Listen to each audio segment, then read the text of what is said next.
is. Thanks for calling. Thanks for clicking on the dreaded D Rose report. All right, I got a little bit of information here, and a little follow-up to the Bobby Heenan story, which sounded better today than yesterday.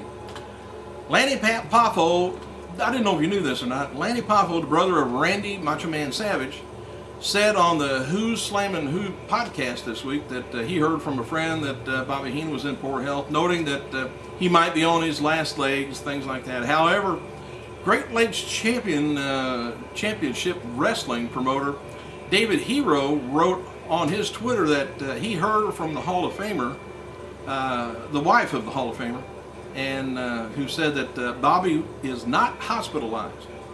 It's still okay. The Hero wrote, just spoke to Cindy Heenan, the lovely wife of the Brain. Bobby is not in a coma and is not in the hospital.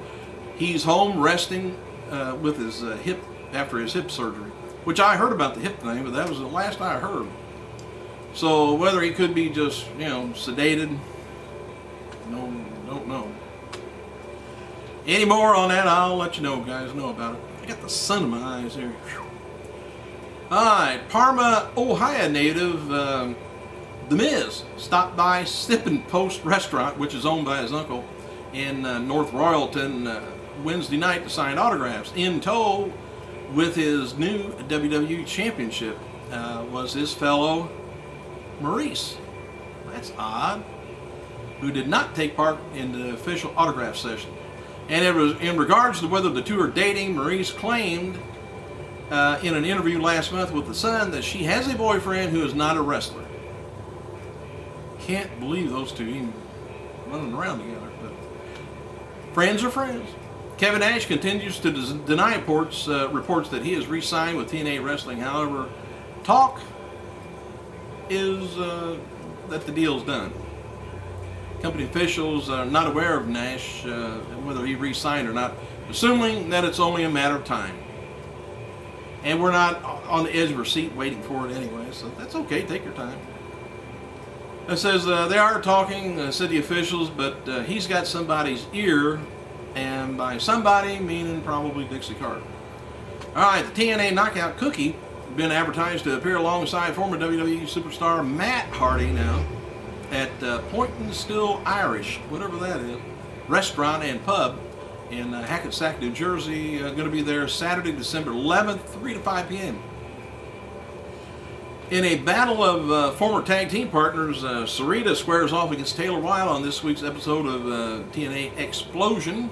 If you catch that, I think that's mainly overseas. On his favorite matches, Daniel Bryan of 2010. His favorite matches, Daniel Bryan commented on his Twitter account, my two favorite independent matches I had this year, me and Shingo from Enter the Dragon, and me and Sawa from Evolve 5. And as expected, Joey Styles will renew his contract and remain with World Wrestling in Entertainment as an employee. Although Styles created some buzz over his Twitter account, people within the company feel that he has no intentions of leaving, even though he is contractually free to go if he wants. Daily Mirror in the UK has a new video up with Bret Hart. Bret hints that he may be involved in a current feud between David Hart Smith and Tyson Kidd on Raw, which I think would be a good deal. And I think still Bret Hart would make a good creative writer. Says this is what Bret Hart had to say. Is I personally think that their story has not evolved enough yet. There's real human interest story behind their childhoods growing up in wrestling that doesn't need to be rushed. So wouldn't be surprised if the timing is a little quick, and don't have any idea if this riff that they're having right now is going to be a permanent riff or just going to lead to a big hug storyline. So who knows? Maybe it will tie me in somehow. Regarding TNA, Hulk Hogan and Eric Bischoff, Bret said, I'm so unfamiliar with TNA, I don't know what they're doing no more than ever. When they've tied themselves in a, with the genius of Hulk Hogan and Eric Bischoff, I immediately focus on something else. And I've been there, done that, don't know what the deal is between the two, have a good idea that their heads are into, you know, wrestling anyway.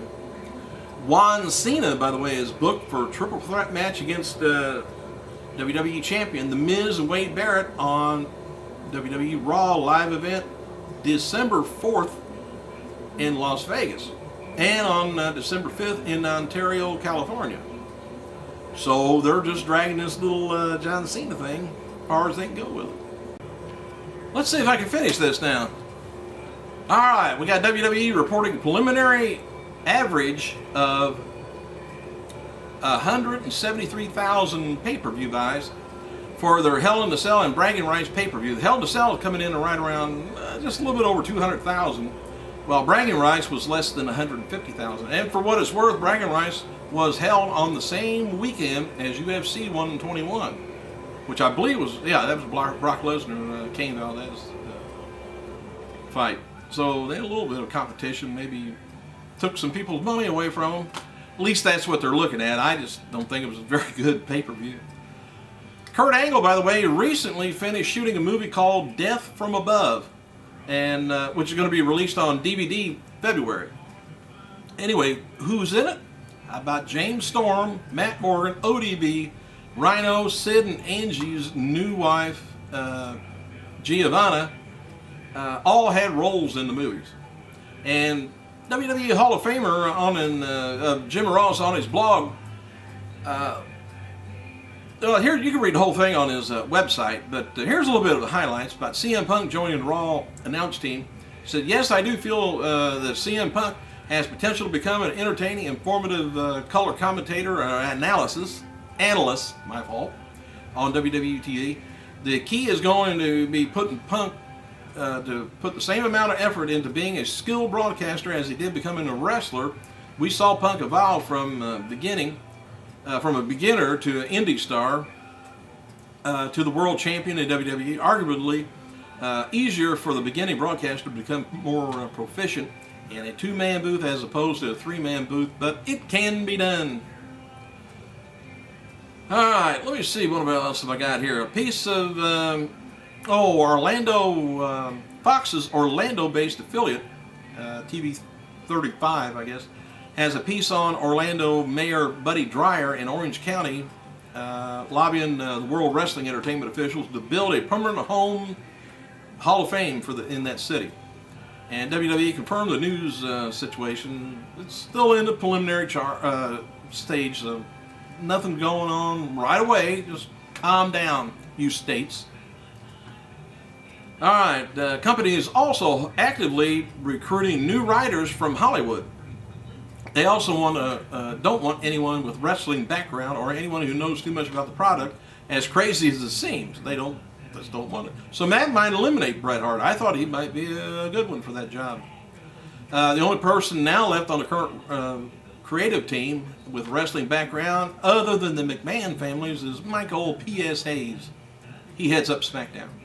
Paul London and his brother John, who is a video producer in Hollywood, made a short list of those under consideration to be cast in the next season of Amazing Race on CBS, which I've never watched, I can proudly say.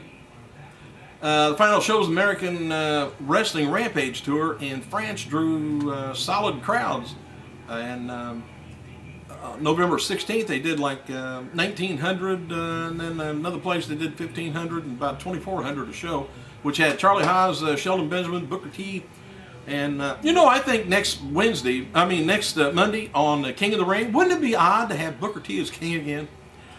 Booker! King Booker! Thanks for clicking. I gotta go.